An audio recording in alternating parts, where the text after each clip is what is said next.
Shout out to Malachi. How you doing, Malachi?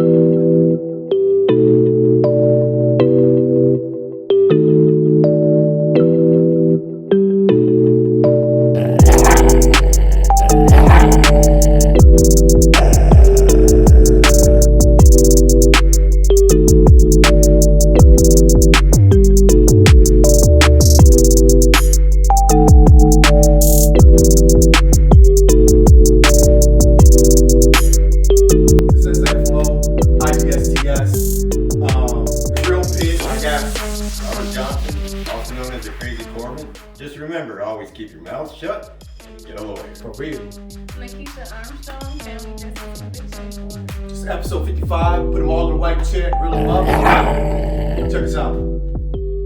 Ron P in the back. Yeah. Can you please tell me your name? Robert Johnson, also known as the Crazy Corpsman. Oh, okay. We got the Crazy Corpsman here today. Gonna be all good. How you feeling today? Doing pretty good. It's a rough drive up here, but we're doing good. Rough drive up here. Okay. Why are you here today? I'm here because I got something to say. Right place. I'm gonna give you the floor. Let us know what you got to say, Crazy Corpsman. Okay. What we're focusing on today is corrupt cops and lying law enforcement, mainly about Brady Giglio issues. There's a current case that just got done with. This came up, and the judge refused to allow the defense to use impeachment data against the state's witness. And they also withheld some of the data. And that's sort of illegal. There's big violations with that. That's like the 14th Amendment. The Supreme Court's done many hearings on this. Law reviews. There's the University of Minnesota Law Review. There's Rachel Moran from the University of St. Thomas, whose big thing has been about this, and Mary Moriarty ran on this, the Brady Giglio. And what that is that cops can't get up there on the stand and lie. Right. Just like you can't get up there on the stand and lie.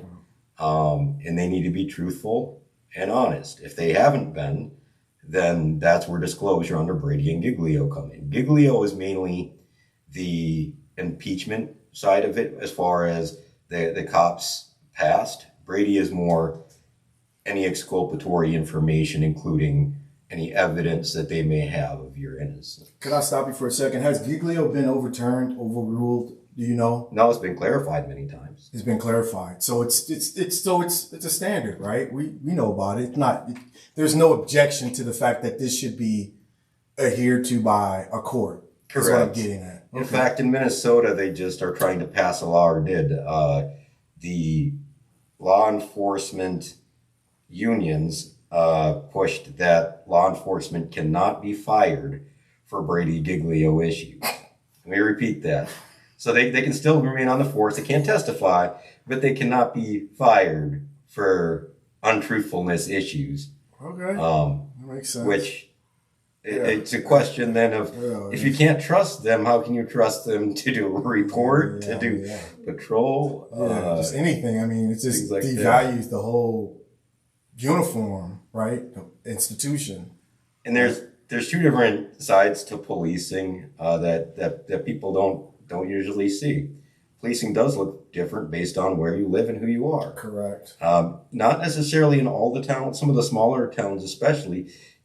You don't see that much of a difference because of the population there, and then also because of the atmosphere. Those cops in the smaller towns may stop and help you put on a tire or shovel your driveway type thing. Give you a ride home. But they're not slamming your face down into the dirt, saying if we were disrespecting you, we would have left you there.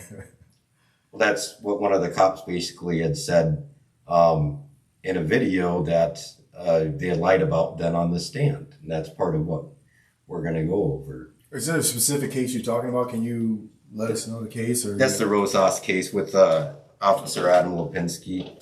He lied about the video, the dashcam video. He actually shut off the dashcam video in the middle of them interrogating him without Miranda. Is that even I thought that was impossible for them to shut off that dash cam video, so they can shut off the dash cam video. Especially when they're trying to, quote unquote, turn CIs. How do they turn CIs? According to the Rosas case, they threaten you with physical harm if you don't give them what they want. And then they try to, if you don't have what they want, then they try to have you give them somebody who has what they want. Right. I mean, what they call that? I don't even know. Quid pro quo? Yeah. I The guess problem that's is, what it is. John Reed and Associates is the people that came up with the Reed technique. The Reed technique is how they train officers on how to do interrogations. That method came up when they were moving from the third degree, which is where they could literally still beat you with the fire hoses and stuff like that, to more of a psychological type of interrogation. They put out some recent data on that because they had to clarify. Their largest contractor, who used to work for them, came out saying the Reed process is not correct and needs to be basically done away with, because you don't get good data by psychologically manipulating people and using psychological warfare. Reed clarified and said, they're not supposed to be over 4 hours, and clarified everything, but law enforcement routinely violates that. And Reed even says, but it's been violated by law enforcement. So are they following a policy? No, they're literally doing whatever the heck they want. Yeah, to interrogate. I mean, you're basically torturing them to get whatever information they want from you. So with this, give us some more of what's going on, please. So with this Deshaun Solomon case, it was June 14th, I believe, of 2020. There was a shootout outside of Club 200 over on West Broadway. It's a bar. They claim that he was there. However, the only thing that they have is some surveillance footage that doesn't capture very good images. But the law enforcement officers who were doing the investigation claim that it was him. How they did their identification was they were watching the surveillance footage and scrolling through mug shots. So let me clarify. This was at 2020, right after the George Floyd stuff, where there's thousands of people from outstate Minnesota and Minneapolis and thousands of people from outside of the state. They narrowed down their search to not just Minneapolis, but mug shots of people within, Hennepin County. There's witnesses that say that it wasn't him there. And the officer who did that eyewitness identification or video identification didn't do a 6-pack, didn't do any of the eyewitness procedures that are required. And then also, he's the one that's been found in previous case to have lied about video footage. Okay. And the judge in that case, that's the Rosas case, had admonished him about how untruthful and uncredible the witnesses were. The charges in the Rosas case, the state was so incredible that they dropped all the charges and just did a civil asset forfeiture for the firearm. And they had to drop all the other charges because they couldn't trust the officer. The other two officers, Jensen and Heyer, Sergeant Jensen was the one who wrote the Jaleel Stallings complaint. Okay? The complaint that Mike Freeman says that the police officers lied to him and covered up stuff.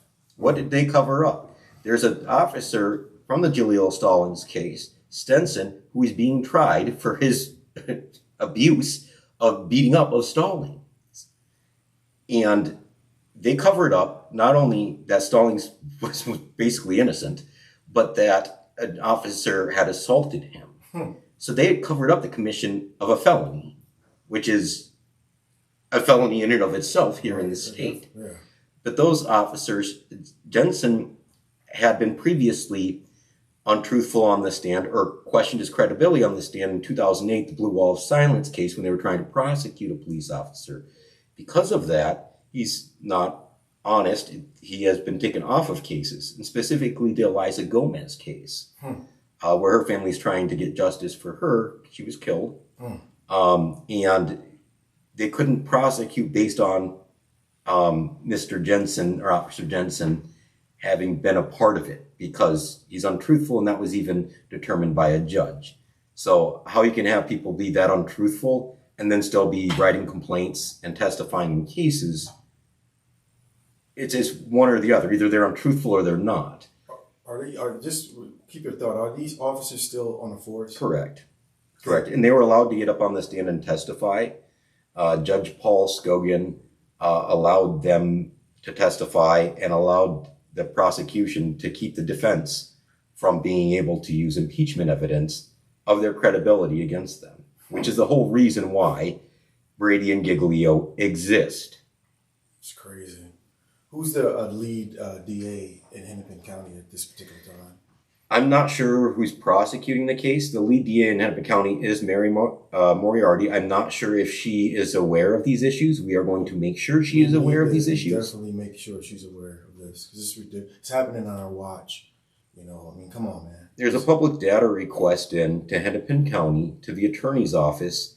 With the attorney's office, I did ask for a specific comment from Tara Furgeuson-Lopez, who is a prosecutor who went before a judge to determine whether or not Jensen was truthful. And it was shown that he was biased and that that bias would affect his investigations and that he wasn't truthful.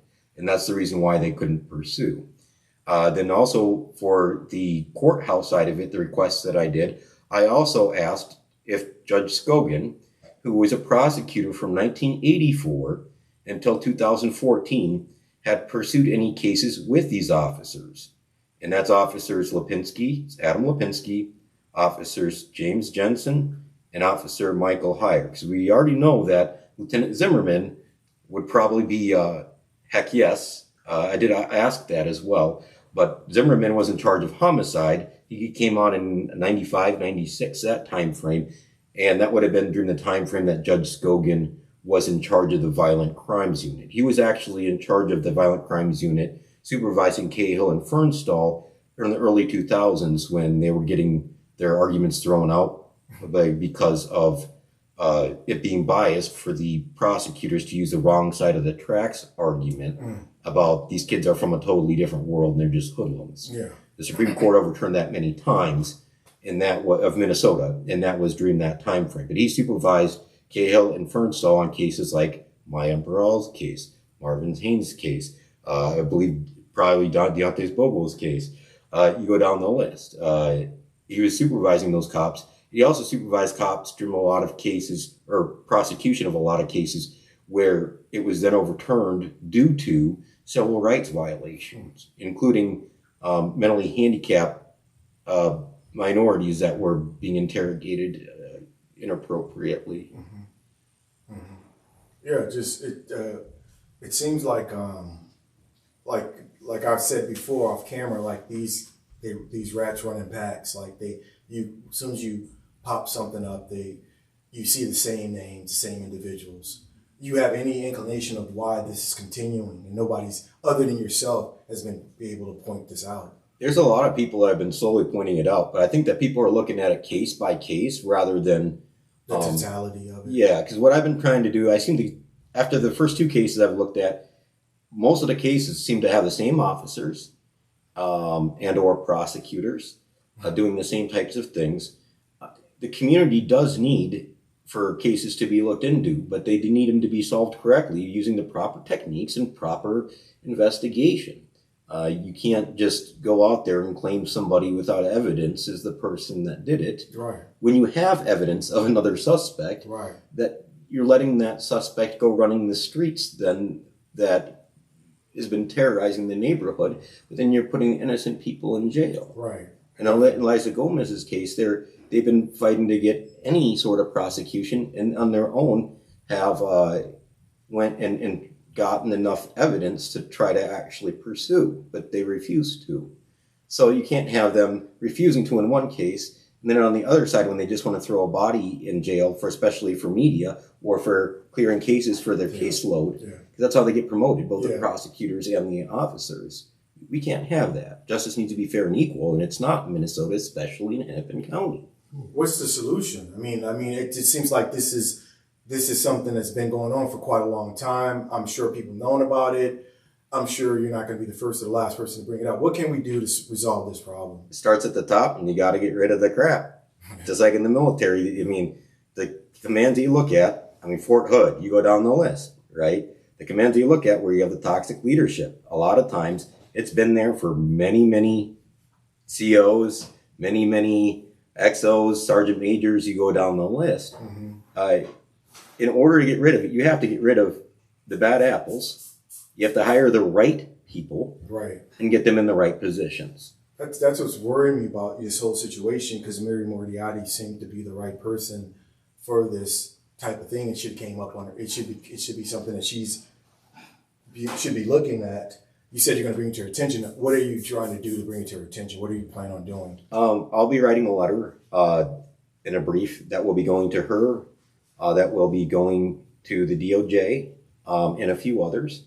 Okay. Can we get a copy of that, or just Yes, you can. I should have it done by the end of the weekend.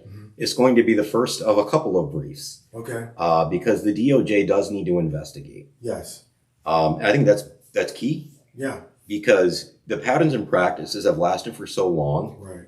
And it's hard for people outside that haven't seen the stuff to believe that this can happen. Right. Definitely. You ask yourself, can it get any worse? And then you find stuff that it has. That right there, just getting the evidence out there, getting people to realize this is going on, this is an issue. The things that the community up here has been complaining about for years, about the mistreatment, the differences in how the police are responding, how the businesses are almost in bed with the police, and how they're going after small livability crimes downtown, but then not other things, other places. They're pushing their investigations of homicides.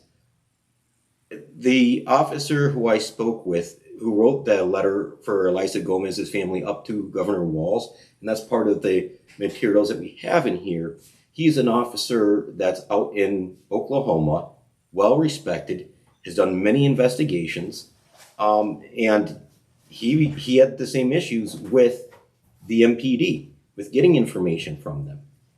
He had issues with their credibility.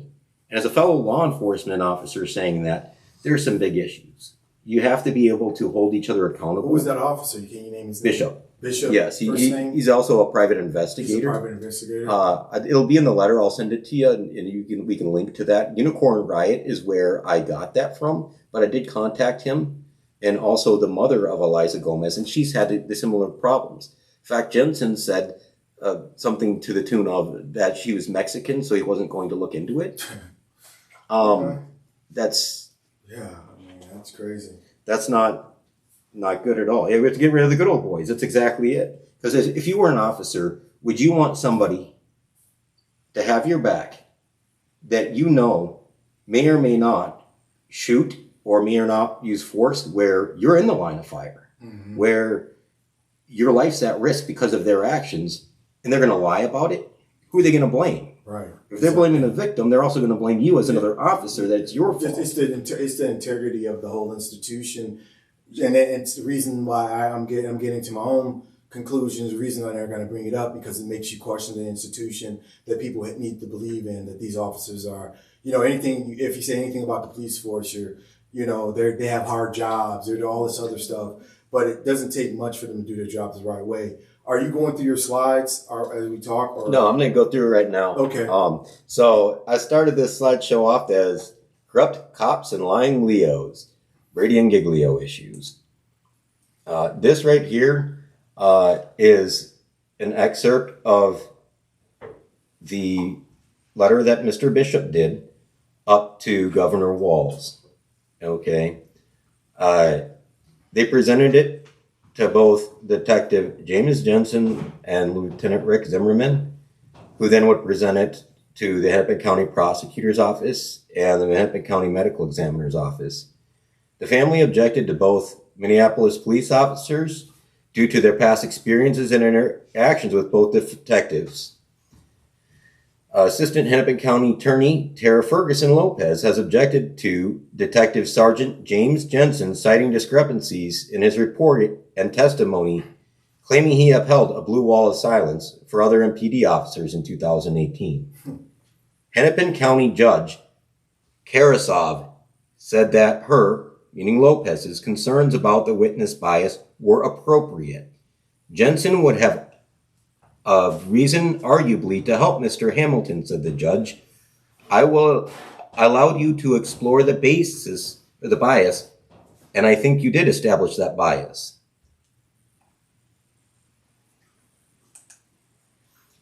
Okay, I'm just going to read the highlighted parts. This is out of Freeman's articles and statements about the Jaleel Stallings case. Now, mind you, Sergeant James Jensen was the one who wrote the complaint. He's the corrupt officer we've been talking about. Correct, because he also wrote the complaint in Deshaun Solomon's case. And that's the case that we're talking about, the main case that just got done with, where Judge Scogan did not allow this material in to impeach him as a witness. Okay, frankly, the police lied to us. Lied? Tough word, they did. And then he goes on to explain how they charged it, and they lied. I wish Minneapolis police had been honest with us. They didn't, and that was wrong. Stallings is kind of a terrible example of justice run amok. Here's the complaint. So this is right off the Jaleel Stallings complaint, and it's signed by Officer James Jensen. Okay, this is Sergeant Lepinski. This is excerpts right out of what the judge said from the Rosas case. The United States versus Rosas. I'll get the complete citation that will be able to be put down in the comments. But the government's witness lack of credibility undercuts its effort to establish that the gun was lawfully obtained. The squad car interview of Rosas violated Miranda. These statements should be suppressed. The sequence of events is undisputed, but the squad car video contradicts Officer Lepinski and Sergeant Nelson's assertions that law enforcement either asked Rosas incriminating, non-biographical questions nor made threats. However, the accounts contain facts that differ significantly from the squad car video.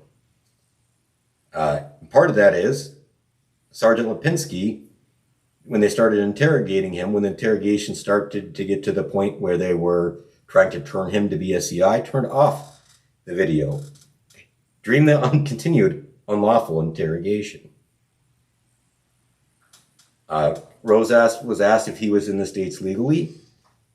He was hoping to gain citizenship. He was under parolee status. So for people that are here that are going through the process, as soon as they start applying, they're basically in a parolee status. They cannot be deported and they're not supposed to leave the state. He was in that status. And when he explained that he could not be deported, they did not like that. In fact, right here, right now, you're looking at a very nice vacation in a tropical climate. You know what I'm saying. You're not here legally. We can deport your ass tomorrow. Sure. Get me a gun. Even if you don't have a gun, get me someone who has a gun, or I will deport you. While you're here in our custody now, so we can deport you right now, maybe we can just work this out. Give us a gun. At this point, Officer Lepinski turns off the squad car video. Seconds before he did, though, Sergeant Nelson said this: if we were going to show you non-respect right now, you'd still be on the ground bleeding, all right? It's one trip down all the way for deportation. 15 times in 8 pages, the government refers to inconsistencies in Officer Lepinski and Sergeant Nelson's testimony as innocent, inconsequential, or immaterial. However, threatening a handcuffed suspect in the back of a squad car and asking questions intended to incite incriminating responses, however, goes well beyond biographical information, according to the judge. So in the Rosas case there, obviously the account that they gave of just asking biographical information and not having threats were not true. To the point where the judge had to admonish them, and they had to throw out the charges and just do civil asset forfeiture for him illegally having a gun. that was not allowed to be brought in for impeachment of a witness. So, okay, that's why I'm glad we're back to that. Circle right back. Does anybody know what the denial was for? Why was it denied? Because usually the judge gives you a reason for denial. According to Rachel Moran, the expert from St. Thomas who I emailed, it would be hard-pressed for the government to be able to suppress that, and the judge would have to have a very strong reason to. That's what that. I do not know. When Nikisha gets up here, she could probably speak more to that. We don't know, because the basis of Brady and Giglio, according to the U of M Law School, we have an article on that, which we will post in the links as well. The first page, literally, of this student's dissertation says that the Brady and Giglio materials are for instances of officers not being credible and to be able to challenge that in court. So the reason why I ask is because if the judge denies it, the defense could immediately ask for an appeal of that denial and take it to whatever appellate court or Supreme. If it's a murder or what we're talking, they can take it and get it appealed. And like I said, I don't understand. Like, is it the lapse on the judge that? Or is The defense attempted to. The defense attempted to. Okay. Correct. All And right, they go were ahead. shut down Oh, okay. By who? The judge? by the judge. Okay. Yeah. In fact, the defense had submitted this information in a memo notifying them that they had impeachment information on these You're officers supposed to do that. back last year. They had a hearing on it and decided that they would still allow the trial to happen Yes. because it's chargeable and the trial still needed to go on, but he'd probably be found innocent, but there's still enough information there to still try. Yeah. However, when it got to court, they didn't allow him to bring this in. And Judge Scoggin actually recently dismissed, this is last year, had dismissed a complaint about somebody that was untruthful based on a criminal informant that he assumes was just made up. And this case from last fall, the police showed reckless disregard for the truth. So Judge Scoggin has had history overturning cases for this type of stuff. Okay. So why he didn't in this instance, the only thing that I could think of, and this is not to incriminate him, I have asked for clarification. Please, Hennepin County Attorney's Office. And Say, which camera is he on? Which camera? Get him to this camera. Get him to this. In the middle. Yeah, talk to this Okay. camera right here. So middle. he's making. go Hennepin ahead. County Attorney's Office and the Judicial Circuit, the 4th Judicial Circuit in Hennepin County, please respond to whether or not Judge Scoggin has been on any cases with these officers. Because if he has, he should have probably recused himself Yes. if it's looking into their credibility where he has a personal relationship with them, Yeah. as any judge should. Same thing for if he had a personal relationship with the defense. Correct. Yes. Okay? Because it's the same in this case. There's a reckless disregard for the truth in the police investigation. Well, it seems like that's Minnesota justice. Go ahead. Okay? Scoggin said the Prosecutor misled the court, and that officer was just a traffic officer who claimed to have CIs and was doing stuff as if he was part of some hoopty-doopty squad. I mean, he was just a traffic cop. Okay? The confidential informant was so bad, the judge just called him a tipster. And in fact, the officer quoting a rap lyric in a report was less than professional, the judge said. What rap lyric was that? The gentleman's name was the last name of Moore. Okay? And in there, right here, is where the defense counsel was talking about it. In the police report, Picarda had replaced the default header with the nickname, More Money, More Problems. She recognized the line from a notorious B.I.G. song about the tribulations of drug dealing. She was surprised that a police officer would include it on a public document. Right. And Judge Scoggin says this is a material misrepresentation at a minimum and a reckless disregard for the truth. So these two separate incidences of two separate groups of officers doing this in a short period of time. This is patterns and practice. This isn't just a few bad apples. Right. This is your bread and butter. This is what you do. So it's please being help taught. us to prove otherwise. Yeah, it's being taught. But this is, you need to deal with your bad apples. Okay. And that's it for the slideshow on that. I want to go to a break. We have another slideshow. Oh, it's another slideshow after this? In a second here. We can get to the case and I can come back to it. The Brady materials is what I was trying to get to here. This right here is from the International Associations of Chiefs of Police. I'm going to zoom in real quick because you had questions about what's the importance of Brady and Giglio. Yeah. This is from the International Association of Chiefs of Police, and this is their training to chiefs on what it is and how it is used. Okay. And what types of material that are in the officer's records you can get. A lot of prosecutors go against this, but this is a police chief association teaching their officers this is legally what you're obligated to be able to provide to the defense if it's asked. So it's presented by Bill Ametto and Captain Aaron Jones. Here's the training objectives, and it goes through the case law. So here's the case law. Giglio is, again, a clarification of Brady. Brady v. Maryland is any exculpatory evidence, including fingerprints, anything like that. And now the prosecution doesn't get to decide.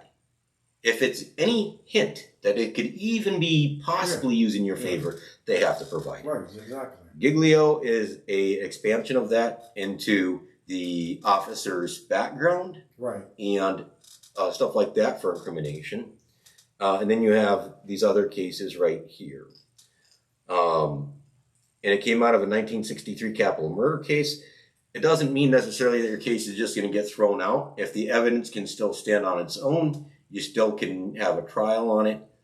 However, if the evidence that they have is solely based on the officer's credibility, once that evidence gets thrown out, they wouldn't have a case. well, when you have an officer testify in a case anyway, he sort of sways. You know what I'm saying? He comes in there with his uniform on. He tells whatever tells he's going to tell. So it's very important that, for that, because I've never been in a court, never seen a court case where the officer is being taken off the case because he's of credibility. It's all right.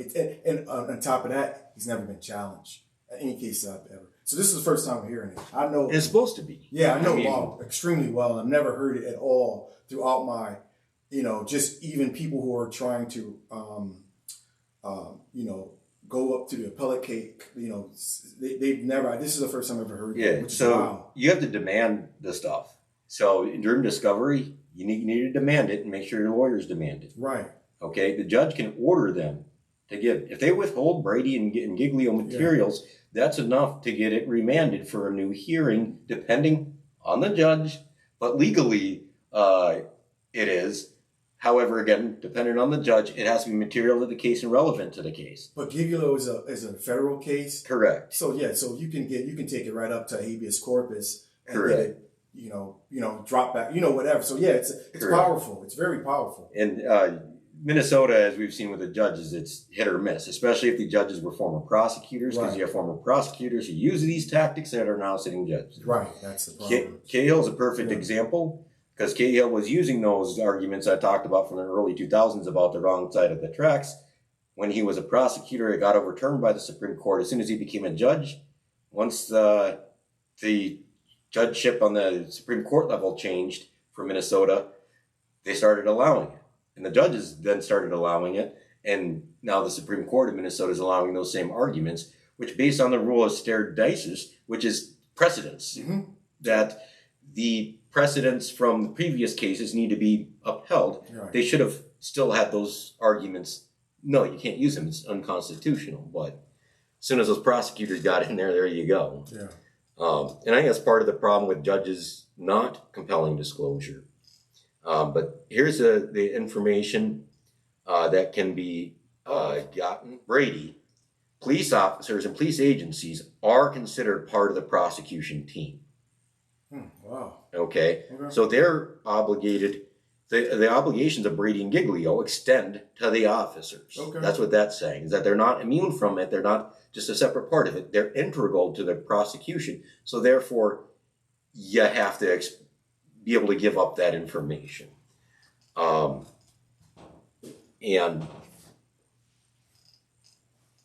okay, U.S. v. Begley, There's no legal distinction between exculpatory evidence and impeachment evidence for the purposes of Brady rule. So the Giglio information vaguely says it has to be given under Brady. Harmless error does not apply. They can't determine whether or not it's material or relevant. If there's any hint, they have to give it to you. And favorable evidence is material if there's a reasonable probability that the result would have been different if the defense had known. Right. And then it goes over the Kyles versus Whitley. But here's examples of the impeachment evidence. This is what I wanted to get to. Histories of untruthfulness. Other conflicting statements made by the witness. Efforts by one witness to improperly influence the testimony of another witness. The fact that the witness suffers from hallucinations. Agreements exchanging testimony for money or favorable treatment. And the government's obligation to disclose favorable evidence under Brady covers not only material exculpatory evidence, but also information that could impeach the witness. Where are you reading that from? Where's that coming from? This is right off of the slideshow for the International Association of Chiefs of Police. So this is material is prior inconsistent statements of key witnesses. That would be, for example, like Lepinski saying that they didn't ask any non-biographical information in that or make threats. We would have left you bleeding laying on the ground is a pretty blatant threat. Yeah. Government witnesses that have previously filed a false report. Again, Jensen, Heyer, Lepinski. Information undermining the credibility of a witness. Identification of defendant. Well, the witness identification of the defendant was Lepinski, so anything challenging him, again, should have been.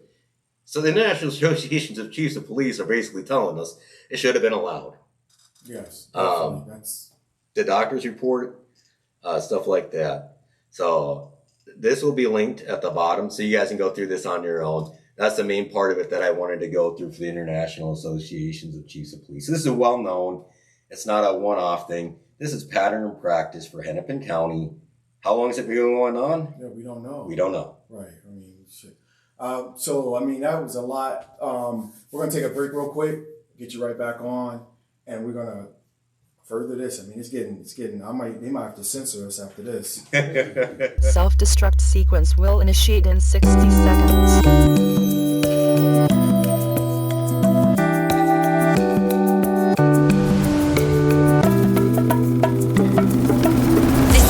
Broken girls, the puff pass token girls, the showing off the ass, the joking girls who think being funny is the only way, or strip to make the money, or those who fade away from the drugs, from the bad love, from the extra pounds, drowning in shot rounds, fighting for a man who on your face puts his hand. I understand it's hard when this world has got bars, make you plan to take charge and show you your value.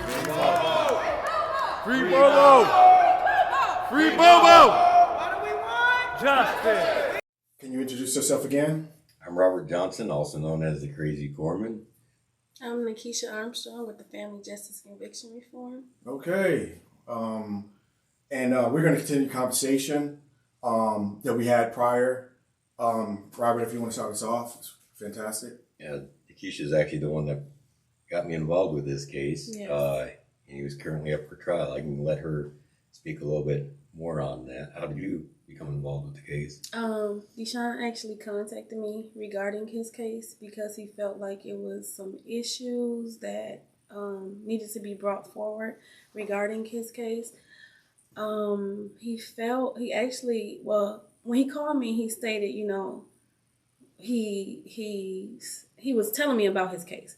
Then he stated, like, it's just an officer that's just pointing him, like, he did this, and he was trying to figure out, like, who can help him regarding his case. So I reached out to Robert, and then Robert looked into it for us, and then which we found out it's only this one police officer who stated, I know Deshaun. And once he stated he knew Deshaun, they stopped the investigation.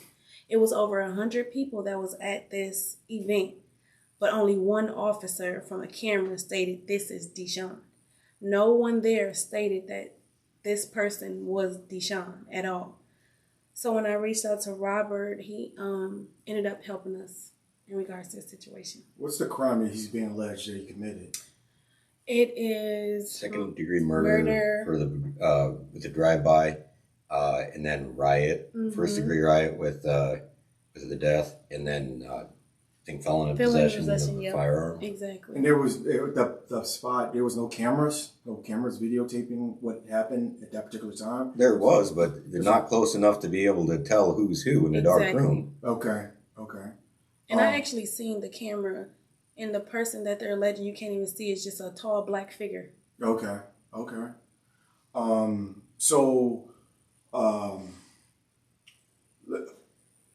When he reached out to you and explained the situation, what did you think initially about his case? I mean, did you be like, okay, well, it doesn't, maybe he did do it. What made you passionate about taking on this case?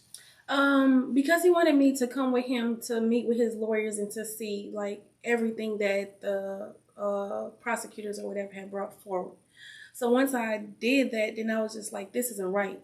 Like, this isn't right at all. So I'm definitely going to assist you in any way that I can, that I'm knowledgeable of. If I'm not knowledgeable, then I'm going to reach out to somebody that I feel like is knowledgeable. Mm-hmm.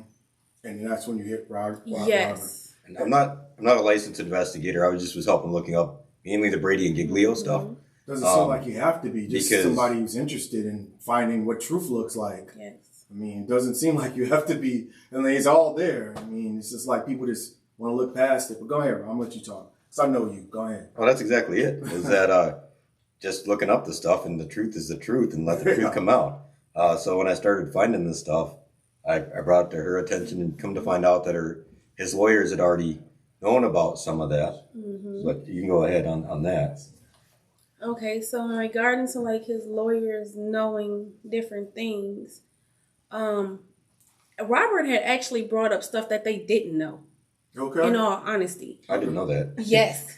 Like everything, give us some examples. Everything he brought up as far as like the police officers and their misconduct and their. This is stops. Keep your thought. But remember, you said Giglio is supposed to give us the ability to go into these offices. Why aren't the defense then has this information? Why didn't we get this person who's not even a PI? How does he get it? Yeah, but these defense, they have law degrees, experience, experience, all types of stuff. How does it happen? No, because they didn't start speaking about it until after he sent them what you sent. Cameras all over again, so I never stopped. Okay, so we're back on taping. Okay, cool. So we're talking about the lawyers not knowing. Is that true or is it false? Did the lawyers know that these officers? So I can pull it up right here. 1 second. Here's that one.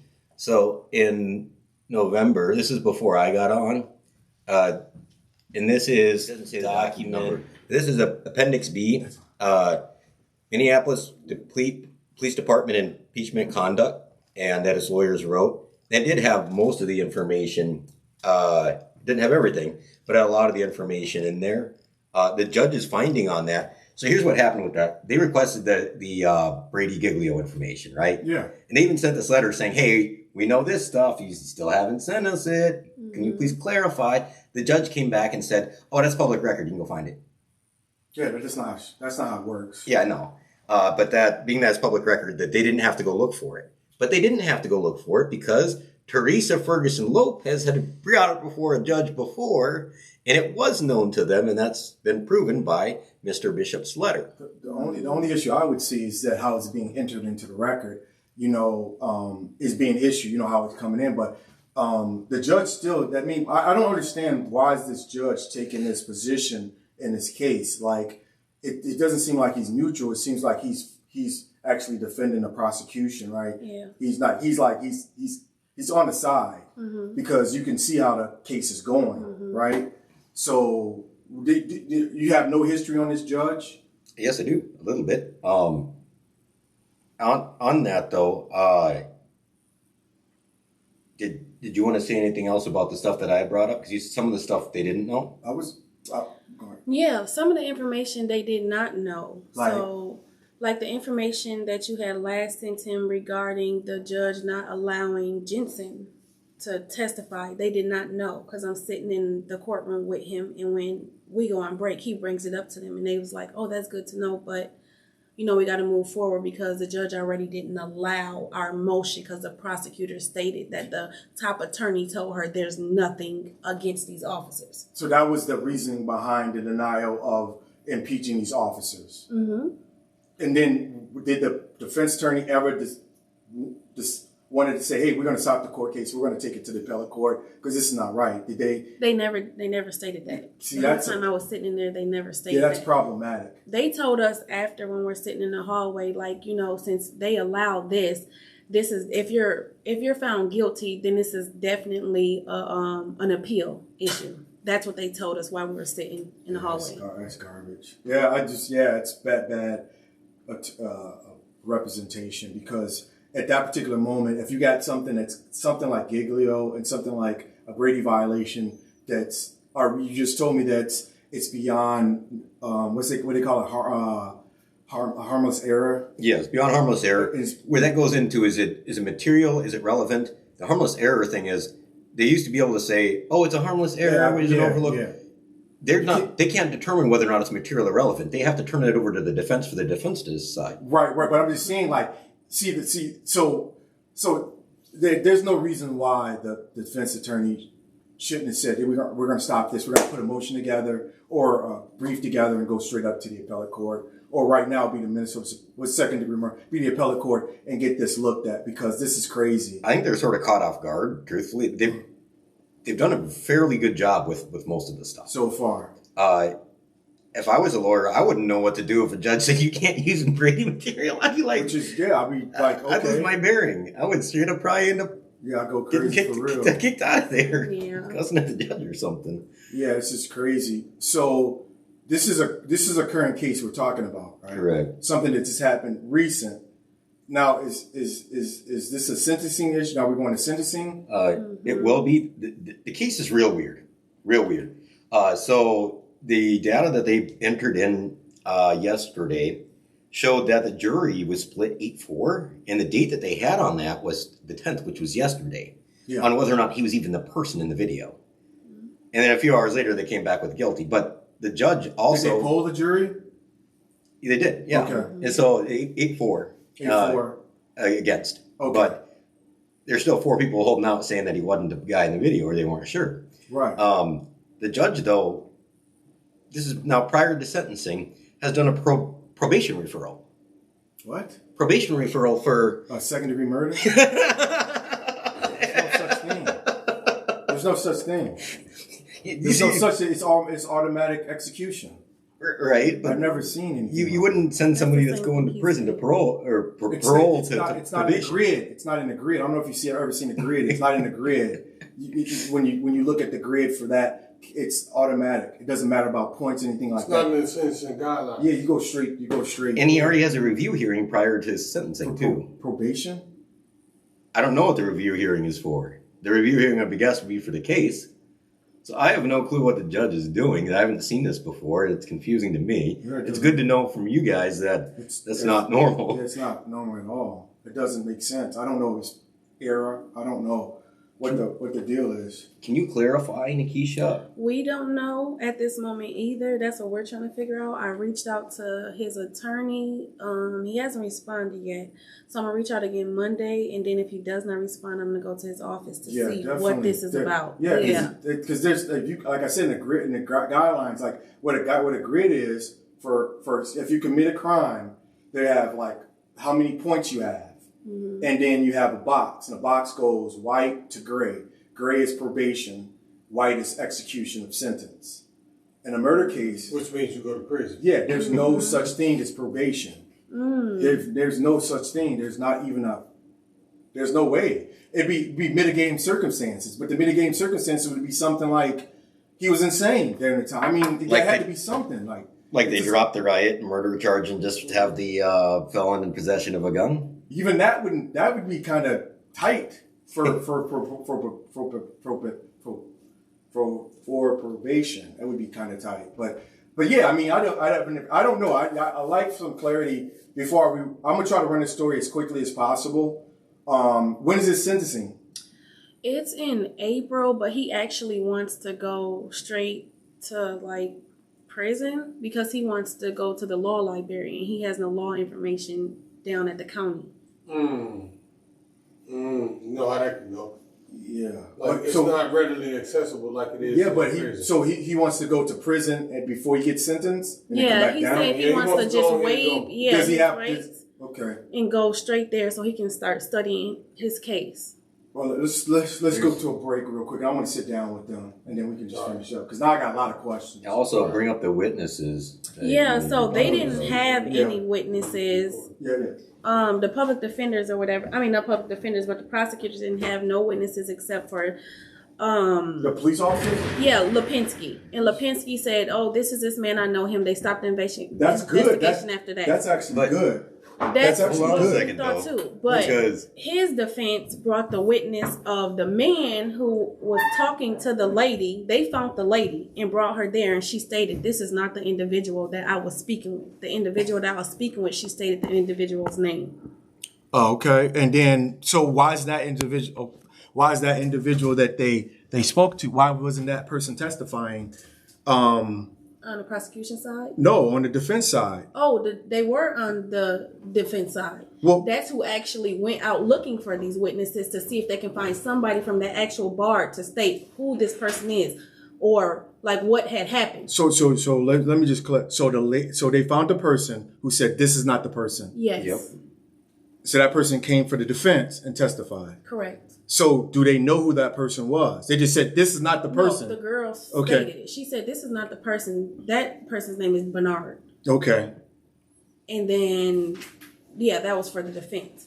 But the prosecution never asked anybody questions, not even the owners of the bar, who this person was, because they have to have to get identification when a person walks in the bar. And also they stated that was like back then where the coronavirus and all that stuff was going on. So, we didn't use cash. Right. So they said, did you guys even go and, check credit cards for names? Right. They didn't do any of that. They didn't even ask the person. So the young man who got killed in the car, they didn't even ask the driver or whoever was else in that car what happened. They never did no investigation at all, literally. Soon as this officer Lepinski stated, I know this person, it was done. It was over with. Investigation through. How did he know? Oh, he said he knew him since 2008. He knows him because he always wears a shaved mustache. Yeah. It was like no gang stuff that can be brought in because they didn't have evidence of this young man being in a gang or anything. So that's how he stated that he knew him. He always ran into him, but he never knew any other members of his family.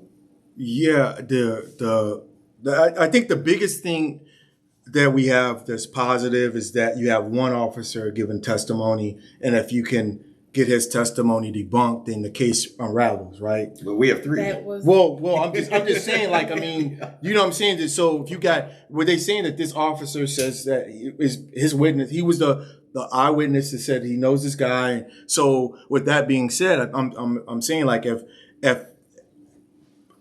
I don't see how this case goes. I don't even see how they even made the conviction. I don't even understand that. That doesn't make any sense. There's something that I'm missing. There's something that's going on behind the scenes that somebody needs to explain to me, because you can't take one eyewitness of a person who thinks he knows this individual and give a man 30, because it's second-degree murder. 33 is Scottie Pippen.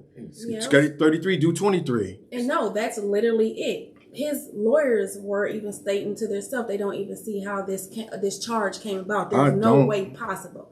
With just this police officer stating, I know this man, and an investigation stopped after that, there's no way possible. And if you guys would have seen this camera that I was looking at, that the prosecutor was trying to say, oh, this person ran over here and he shot and that's how it killed. It's so dark. You can't see anything. You can't see anything. One thing popped in my mind. What was the jury? They were all white. You got a constitutional right that be tried by a jury of your peers. You have a constitutional right. So somebody in that jury had to look like him. No, you know what? It was one with alternate. But they kept the alternative because a lady stated she had to get on a flight, so she wouldn't even be able to make it the next day. So once it went into deliberation for over 4 days, they took her out. Okay. Yep. Okay. Yeah. So it's just like that's the only time on the court you find black people sitting on a bench is in a jury trial. Come on, man. This is crazy, man. Because you have a constitutional right to be tried by a jury of your peers. You can't tell me in Hennepin County they can't find a group of black folks to get on that jury, because I would have sat on that jury and be like, man, get that. That's some bogus ass. What are you trying to tell me? One person could tell me. Get the. So I went and I got the locations right across from Vogel Construction. Okay, Vogel Construction's video of it was half a football field or more away. Mm-hmm. So you're saying that you can identify, take the numbers off. Let's just take the numbers off of football jerseys. You can identify visually people. No, we know that. We know. Put numbers on That's why I keep telling you there's something else that's being missed in this case that somebody's not explaining to me, because it doesn't make any sense. It's part and parcel of the system. It's the Mike Freeman, big white boy. But we got Mary Moriarty in the Yes, she just got in. It doesn't matter. She can't. Well, it doesn't matter. It's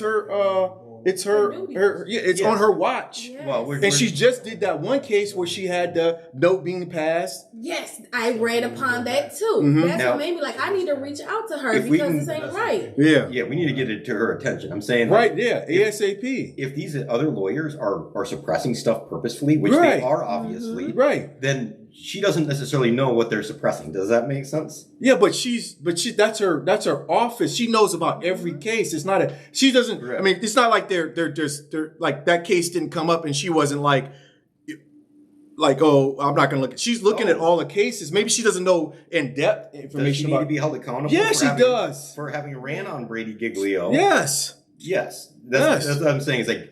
But if she doesn't know about it, let's get it to her attention. Allow her. Right. The prosecutor stated when the judge sat up and stated, "You mean to tell me you don't have any information on these officers?" To the prosecutor, stated, "No." The county attorney, they sent the email, or she spoke with the county attorney, and they stated they don't have anything on these officers. Right. Yeah. That was a lie right there. That's their behavior. I like to when are we going to try to reach out to Mary, and can I get something, video, audio of you guys reaching out, somebody reaching out to her? Like if you call her office and you know, just put up your phone and then send me the audio so I can use that with this taping. I'll do that. I actually went down there to try to speak with her, but they told me that I would have to call this number, set up an appointment, and so forth. And I did that as well. Nobody reached back to me. I even sent the email in regards to trying to meet and talk to her. We got a camera. Can you say that again, just to her camera? Yes. So tell us what you've done to address, because I'm gonna do a snap and I'm gonna do a TikTok on this and put it out there exactly what you're telling me right now. Go ahead, tell me. Okay, I actually went down to Mary Minority's office and spoke to the secretary there, and she told me that I would not be able to set up a meeting with Mary Minority. I would have to call this number or send an email. I called a number, left a message, stated that I wanted to set up a meeting with her, and I also sent the email. That you haven't heard nothing as of yet? I haven't heard nothing as of yet. Okay. And this I just did Friday, so yeah, it's still kind of early, but still we want to pressure her, because we got somebody's life in the midst of being sold to this slave plantation. You know, for how many years we don't know. You know, I mean, because like I said, I mean, you don't even know. I mean, who's to say that this young gentleman's got 23 years left on his? You know, he should not be in a slave ship trying to get himself out. Exactly. The brief I was in the middle of writing, I ended up having a family emergency earlier on this week. It's the only reason why it's not finished. I plan on having it done by the end of the week, and I'm sending it over to her, and then for her to discuss with his lawyers to make sure that it's appropriate based on how they would like to respond. The letter's coming from me personally, though. I'm requesting both the Hennepin County Attorney, the Human Rights Commission, and the DOJ to investigate. Yes, sir. Investigate the patterns and practices of civil rights violations. Yes. And these are constitutional violations as well. I mean, the 14th Amendment, the 4th Amendment, you go down the list. Sure. The law needs to look equal and fair to everybody, and it doesn't at this point. At this point, it's a mockery of anything. I mean, why even have Brady or Giglio if you're not going to follow it? And then you're going to have a judge deny, come on, man. It's like you have law reviews and case law and all this stuff stating that these police officers they don't even know the truth of it. They slapped them across the face, but they're on a stand testifying against a man who's about to go to jail. We got to stop that. And like, far as him trying to say, this goes out to bro. I mean, I don't know. I mean, I don't go to prison. Just relax, because this could get, depending on how, if this DA jumps in there or somebody tries to intervene in this before he has to go, don't go. I mean, because the law library, yeah, but you got to tell them now, right now in prison, it's so hard to get to the law library. It's ridiculous. Unless you go in there with law books already in hand, they're giving, like when I was in prison, they were giving us, 3-4 hours to go to the law library. Right now, they're getting like 30 minutes. Oh, wow. Yeah, because of COVID, they're still using that COVID stuff in prison. And it's before they didn't have a law librarian, and then they got a law librarian. It's not guaranteed that he's going to be able to get to the law library once he gets in prison. The best thing you can do right now is send him in some law books. Start reading the law right now. We have a bunch of case law. There's a whole file I have on case law, like the Crumble case.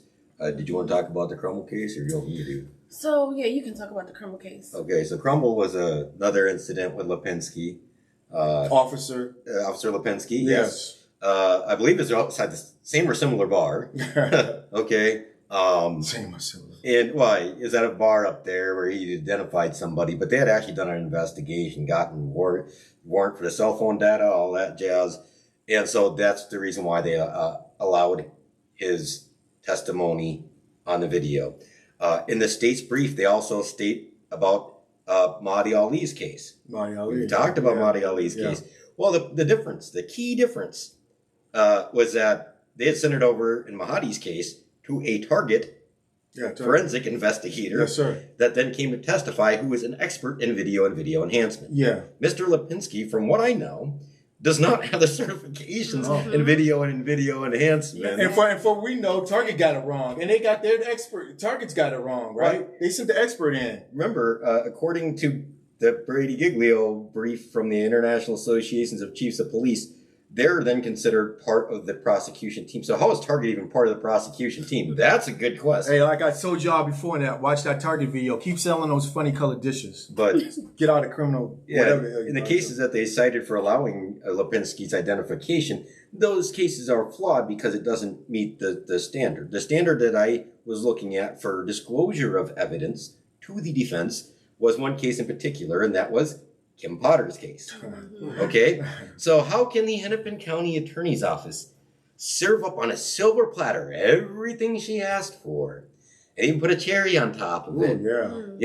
But then in other cases, they're like, hey, here's what we need. That's how it gets down, man. Like she had the excellent defense. She even had a judge that was compassionate to her situation. The judge cried on the stand. Right. How does the prosecution give up everything for them? No, and they're like, we don't have the stuff over here. Exactly. These are not the droids you're looking for. Jedi mind tricks. Yeah, I got that. It's just this is the reason why we set up the platform. This is why we're the voice of the voiceless. Seth Mo, your prison lawyer. But that's why we set it up, so we can have individuals come on, have a platform, tell your story, not censored, not muddled. That's what I want. When I was in prison, that's what I hope to have. Just someplace where I could go and have someone just listen to me. That's all listen to me. Just believe in me, And that's what great with your organization. How long has your organization been around? A year and a half. And why did you start it? My son's father was actually wrongfully incarcerated. So is he still? Deontay's bubble. Yes, he's still. He's still I didn't know that was your.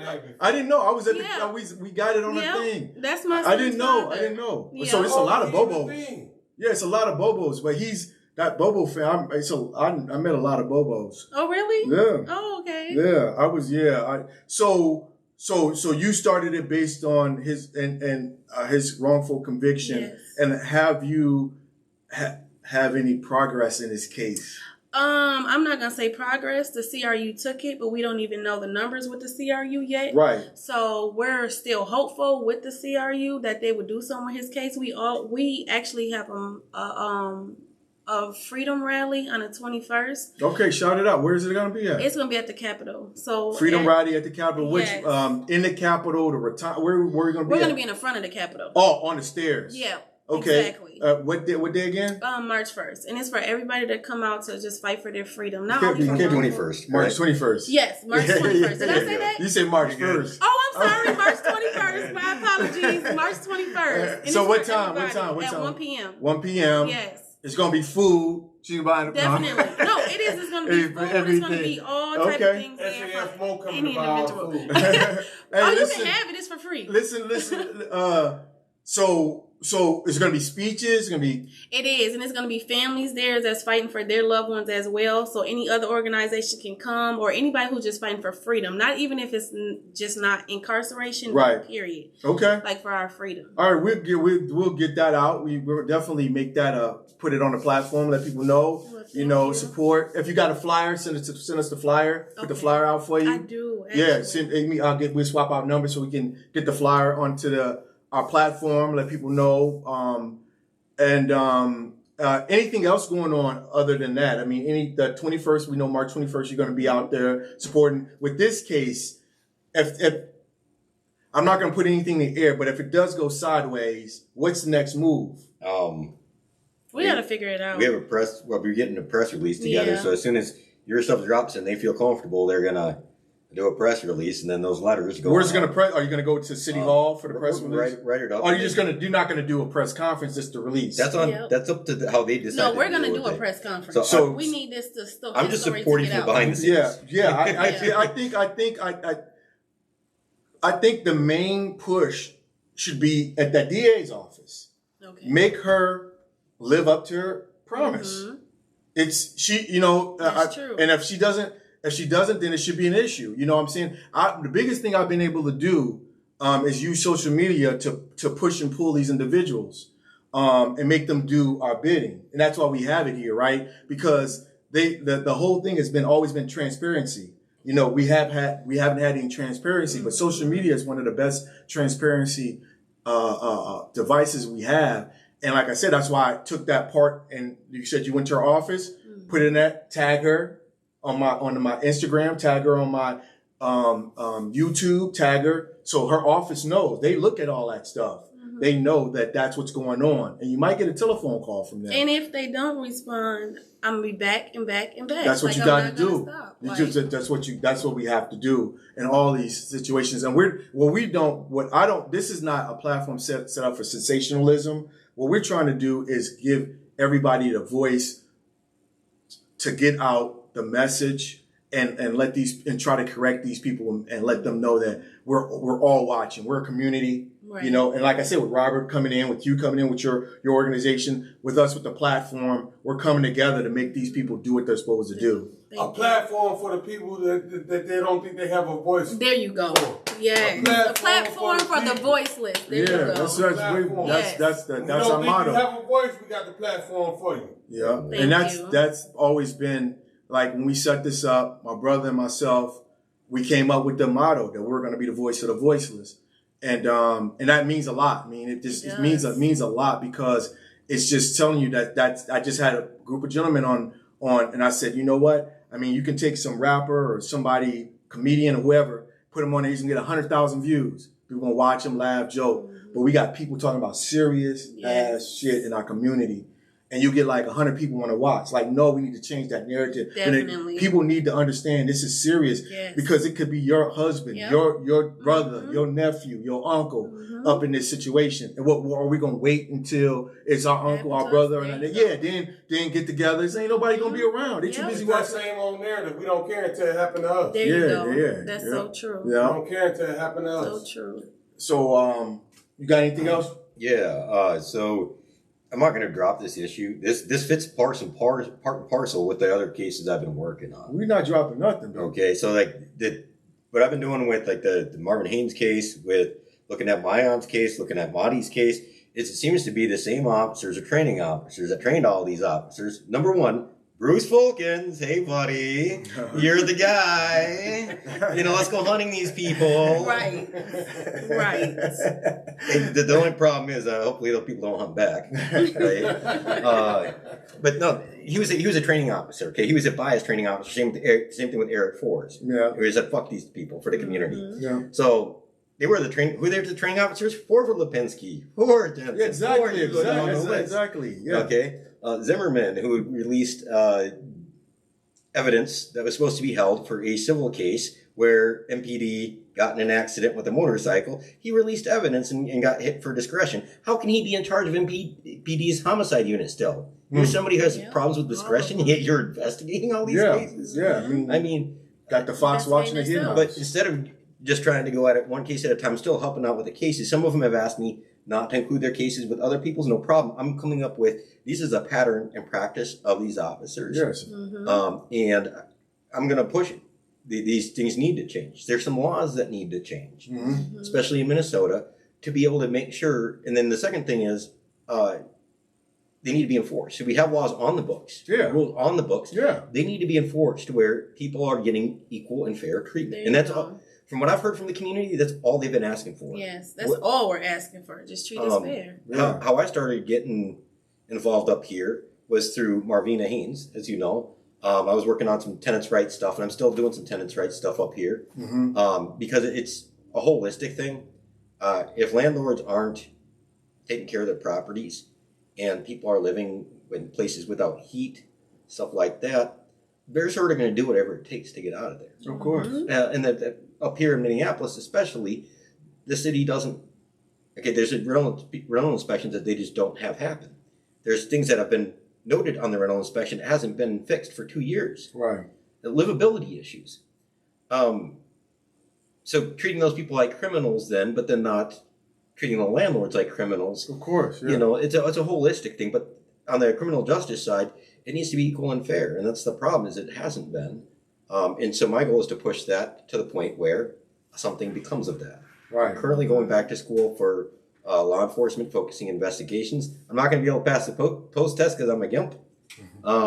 But my goal is to use my skills actually to be an investigator for the defense. Oh, so you're going to take your skills and use it for the good side of the force, not the bad side. People need a proper defense. You're supposed to be innocent. Oh, yeah. Until proven. Hey. That's what they all say. Hey. Don't be talking like that in here. Blasphemy, the Constitution, please. It just, you don't want to hear that type of talk. I mean, that's what they say. Yeah. You were a sailor, I was too. We know how it is. I fought for 10 years for the Constitution because I was a hick that had high values about, doing the right thing and whatever else. Well, now that I'm out, I'm not going to let that go to the wayside. And right. If I'm seeing people's Constitution getting trampled on, I'm going to be just as pissed about it here as I was trying to go fight overseas. It's in your backyard. Yeah. Go fix the Constitution right here. Right. That makes sense. We need more people talking like that, acting like that. We don't need, like I said, we need more people, activists, actually doing things to try to, and like a lot of these things are personal, like endeavors that we look at. Like, it's hard not to have a situation like Bobo's case or this case or Marvin's case not be something you personally get disgusted by, but also take it to heart. Like, something's got to happen. This has to stop. It's just, it's ridiculous. I mean, like how many of our men we're going to just sacrifice to this thing and this walk, something, you know what I'm saying? It's just disgusting. Yes. Yeah. It's so sick. Yeah. We supposed to just let it ride. Right. Like, no. Okay. I'm go on and go to the club and kick it. Like, no, it's just, to me, when I got out, like when I first got in, it was hard for me to even watch TV and laugh because it was I knew how it was affecting my family, how it was affecting myself. And then when I got out, it was hard for me not to think about those guys locked up. Because I know people that ain't going to never get out. Right. You know what I'm saying? So So that's why this became a mission for us to try to do it and give you guys an opportunity to come, because it's important to me, because we have, like, what I'm basically saying is that it's important for us to not only get out, but also step back and pull the other individuals out. And that's what we're all trying to do right now. You and your service, and we were, with this platform. And I think that's what it is at the end of the day. Overall, we need to be making sure that we're making the community aware too. How many of these judges run unopposed?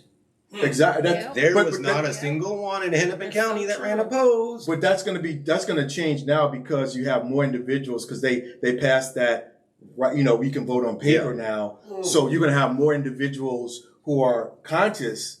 They should have extended it to the penitentiary. They should have extended it to the penitentiary. They've been through the system. That's what I'm saying. That's what I'm trying to tell you. That backside of that ballot. Talk about what y'all both talked about already. How y'all were instrumental in the Mary Mariotti thing. You know what I'm saying? You discovered it. No, he discovered it. He seen it on the He passed. No, it's absolutely. No, and I think that was a big deal. Yeah, there was everybody.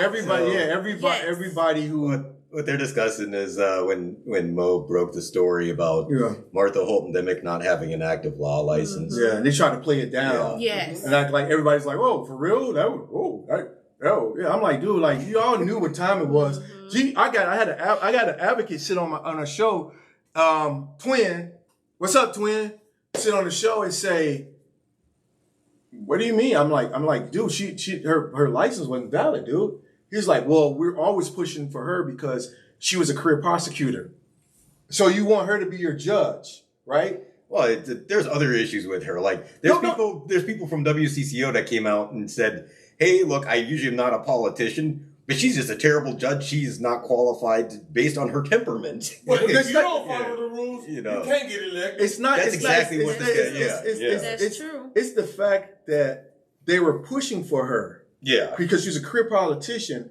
But I asked Twin when he was on the show, like, she was using 1994, lock them up, as her banter. Like, this is what we're going to do. We're going to go get these juveniles and lock them up again. That's Judge Scogan. Judge Scogan's been in since 84. He's a poster child of everything. Like, in the 80s, he was, it's the low-income minorities from Gary, Indiana, and Chicago, causing all the juvenile crimes. Super predator. Like, exactly. And she was preaching that same. He did briefs on broken windows for people. Yeah, exactly. Okay? Like, this is not But that broken window is ridiculous as it sounds. It was like you say, briefs written on it, law reviews written on it. People talked about it as it actually was a reasoning it made sense to police that way. The guys who wrote the super predator myth, I have the documents. They came back and said, hey, we were wrong. And they in fact wrote amicus briefs for people to the Supreme Court level trying to get their juveniles not to be sentenced, and said juveniles should never be sentenced to life because they can change other than very specific egregious circumstances. Well, but I don't. Derek Jordan, we're trying to help him right now. We got Derek Jordan. He's going to be on. I got Derek Jordan. We're going to work with him on Monday. Cook County locked up. He got locked up at 15. Done did like 27, 28, 29 years. He's trying to come home. We wish we with this brother going. He's definitely come home this year, but we got him. We're going to do a series on Derek Jordan. We also got Omar Johnson Ashanti. He hooked me up. He's trying to come back. But what I was saying about that broken glass and all that other stuff, like them writing briefs on it and all that other stuff, it's like they knew all that stuff was just mythology. Yeah. The guys who wrote it literally said it's wrong now. They're coming out saying it's wrong. Mythology. It had nothing to do with anything. And it was just a reasoning for you to go into inner cities and over police and lock people up. It's the old cartoon posters that they used to do of, the scary Chinese guy, or the natives are going to come get you. It's literally those old school posters from the 1800s. But as rudimentary as it is, it works for people like that because it's so simple and it's a visceral reaction, right? You know, these people are coming to take what you have. You know, we can save you, law enforcement. But like I said, it's just. Right now, I mean,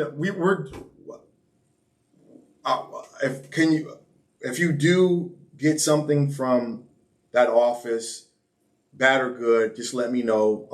And hopefully you can record it so we can put it out there. To see how it is. Because my whole thing has always been the temperament of this office, this DA office. One thing I'm going to give John Choi credit for, shout out to John Choi. I'm not saying he's one of the. I like John Choi. He's I did decent. a lot of research on him. He's decent. But he got on the show and he said based on case law, based on just overall American judicial jurisprudence, whatever you want to say, we can continue to police like we've been policing. But he said, what I want to do is not police that way and start actually attempting to, some of these things that's being over-policed, like traffic tickets and broken lights and tail lights and tabs and stuff like that. Stop allowing that to be something, because he looked at the Philando Castile case and he said, based on that case, that what's his name? Geronimo Yanez. He said it changed his life. Geronimo Yanez. That's coming. I'm about to release that one. That's going to be hot. He said Geronimo Yanez. He said his officer sat in his car, and when that car went past him, it was some robbery or something that happened weeks ago. Gave Yanez the reason to chase after this car, and then he pulled the car over for some petty ass bullshit. However, in that case, they also did not follow the felony stop rule, which is on a felony stop, you're supposed to have those cars for the officer's safety as well. How was it a felony stop when he pulled them over for a traffic violation? It was under the officer suspected him initially. The officer suspected him initially as a suspect in a robbery or something. Yeah, felony. So his reasoning for the stop, mentally was. So I'm going where you're going with it, because it seems to me like we're saying, like, you know, if he truly thought that if this guy was excuse, this was a if that was his excuse, where's your backup? But then he pulls him over for a petty infraction in order to get the stop, and then he kills him. So to me, like I said, SF mode, you know how I feel about everybody. I don't need to go back. Y'all can watch the old episodes, how I feel. But like I said, I applaud him for coming on the show. I applaud him for sitting in. He sat in the white chair, got grilled up by SF mode, and it's all good. So overall, when you look at the big picture, the tools are what we have. Okay, the police are one tool. Yeah. What have we been using the police for? We've been using them to solve other problems. Yeah. But they have no place even being. Yeah, mental health issues. Crime, you look at it since the 60s, has been known, there have been many articles on it, to be a symptom of socioeconomic problems. Yeah. So when people are poor and there's a lot of social strife, I don't know, like burning down an entire street, Plymouth Avenue, like in the late 60s, early 70s, you know, and let's go down the list on that. And we've done a very good job here in Minnesota about keeping the minorities that we've already had here down while we invite more in and treat them better. I'm not saying that in a bad way. Yeah, but we're like, here's extra stuff for these guys, and then the people that we already have here we treat like crap. So you have people that have been divided, that have been treated like crap. You can't oppress people for so long and then just police them to fix the stuff. Kids going to school, we need to police them. What's the problem with kids not having anything to do? Well, if they had things to do, that's the whole reason why the gang started with the Bloods and the Crips, was they couldn't join the Boy Scouts in LA. Like, literally, go look at the people that founded it. So there's other ways to fix these things. If we're just using cops, no. City Council, what are you doing?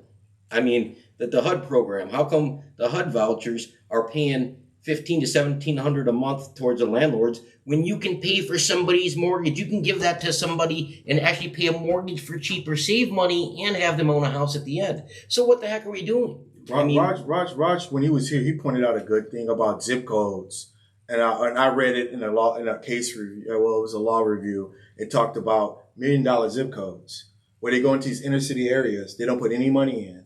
There's no Boy Scouts. The houses are dilapidated. There's no jobs. But they can take these children out of these zip codes and put them in prisons. Yep. And that's $1 million. Because when they get to these prisons, all those bodies are worth money. Definitely. So they call them $1 million zip codes, right?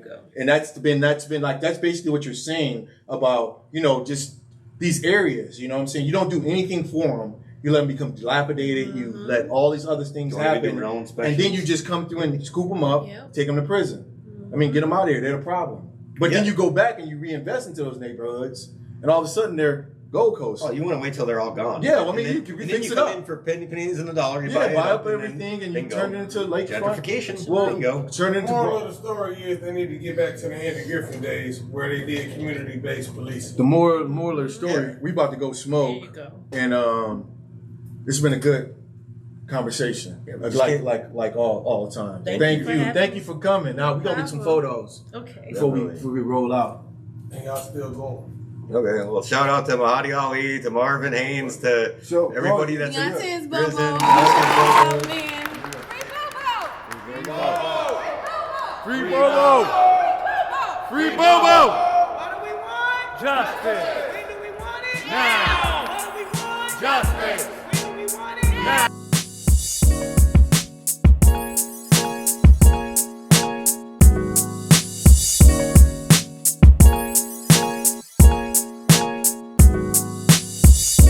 Shout out to Malachi. How you doing, Malachi?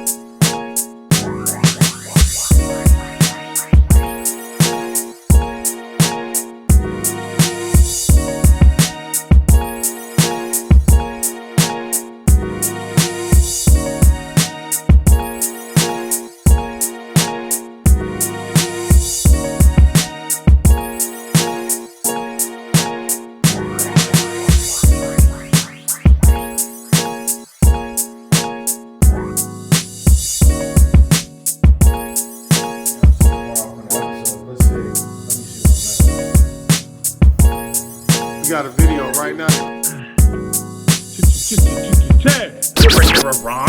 What do you got to say about SAS and white MFers? I don't give a fuck what anybody says. It's America. You should be able to do and say what the fuck you want. God bless America.